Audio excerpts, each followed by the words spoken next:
Ủa, chú nó lo cho đi không? Thế chú nó có hả?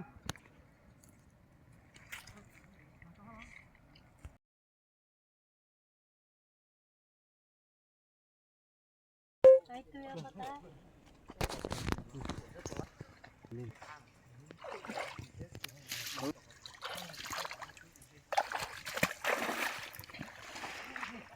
Rồi lú mú lọ này à.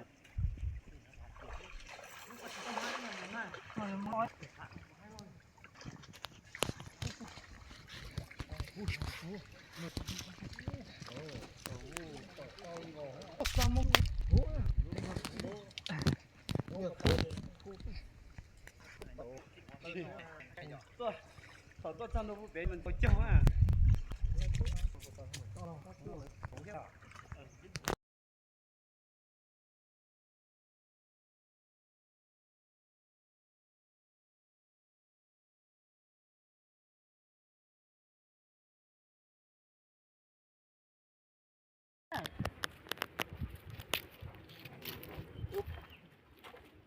Tôi chơi này. Thế kìa tư hả?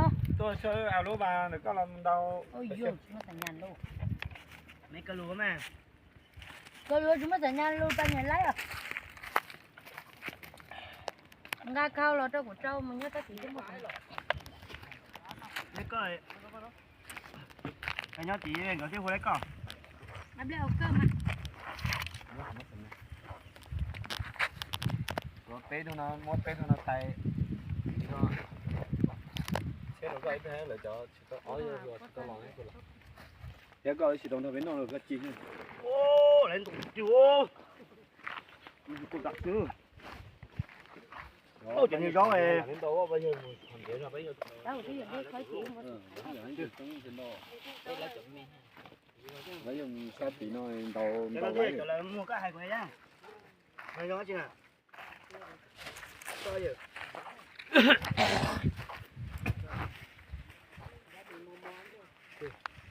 Cho chưa? Anh chụp bỏ luôn ná này. Anh đạp vào tảng ấy lỏ. đại nó cốt cái mà ta của nó mất cho Nhu sao mà bị khả nhu nó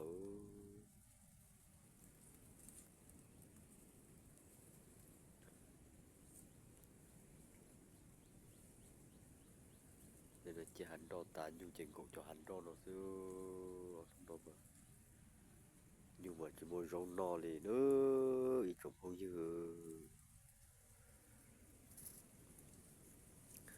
rồi nó bỏ tỏ rồi nó con trà một đôi sắp thì nó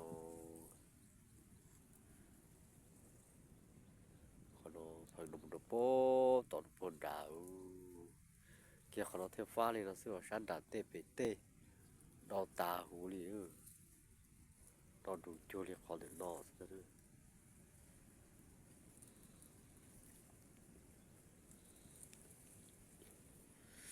đo đủ cho tên nó được con trà li chả cố lòng cổ chả nó thay đua có xe chắp là bị cá bị nông của là rồi có thịt tê xem mà có xe cơ li ở trong khu vực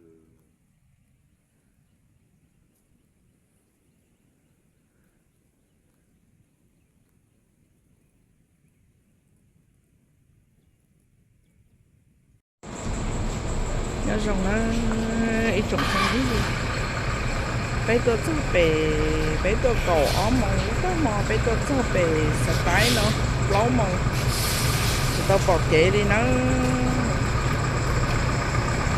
chỉ tao bỏ kế bây tôi chơi nhà là chơi từ chứ mà chơi tôn để phân luôn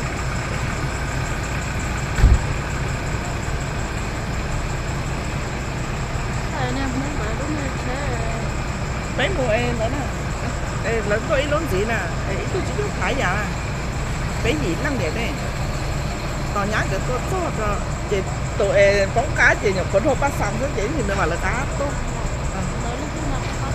con tới là tôi tú em không hơi lời á thì chỉ lớn rồi tôi nhận không gấu tao lan à thì lá chỉ lấy chế gì chế nhá là lọ luôn cái lá chín chè này thì Ủa gì thế chẳng nó phải nâng củ lấy thì chín trèo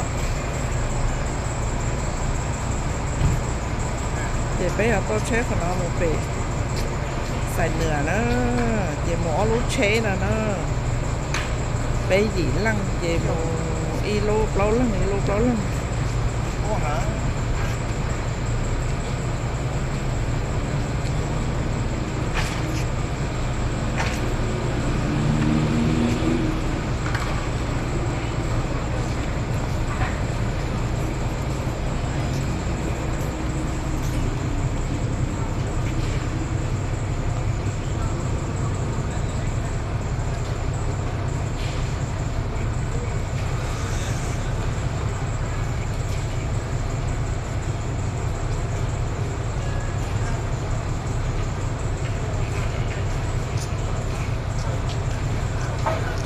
sau khả năng tôi bị xài nửa thì bé mà mình chơi chế bé mình thái tê nó trồng nhiều một rất luôn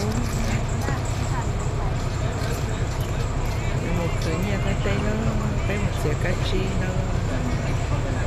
nó tê vào là ở lụa mà tôi chỉ tàu cá lò chế mà tôi rồi tôi lúc là tờ nó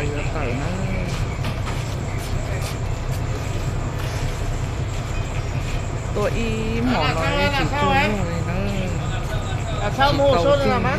Số mấy?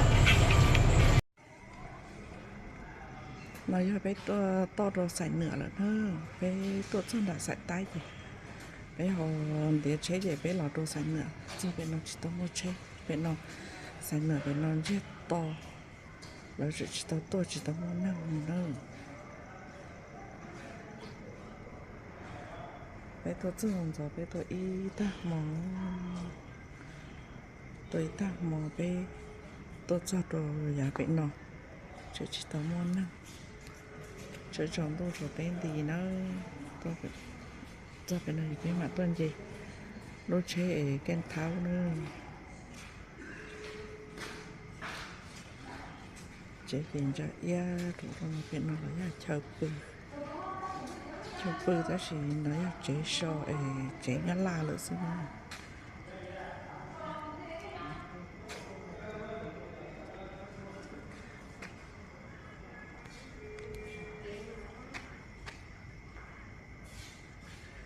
chúng đi số vì nó chỉ một chén đầu lên là sạch tay đó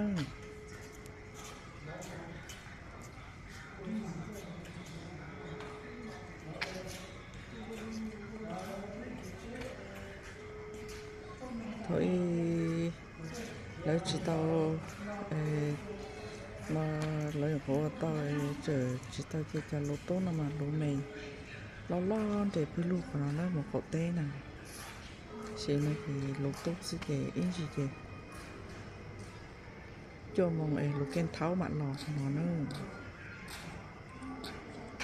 bây giờ tôi nhón đạp bên lúc với tôi vào thụ cổ mong chùa cổ mong ít ta mong với tôi nhón đạp bên lúc tỏ chế nơi trong không đi sao mình kể em muốn thấy nhẹ chế món tôi thấy ta mò tôi nhẹ chứ nhớ chỉ kể chỉ tầm nhớ chờ xe chỉ nhớ lên nó trong không đi rồi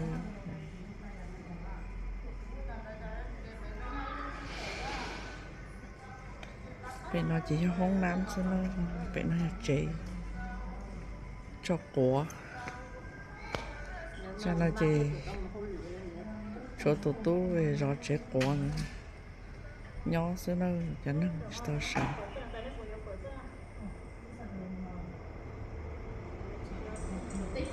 cho nên là sai hay tiền bây nó tua nó cho đồ sai nữa lại xíu cho nó mệt lò tôi đây tôi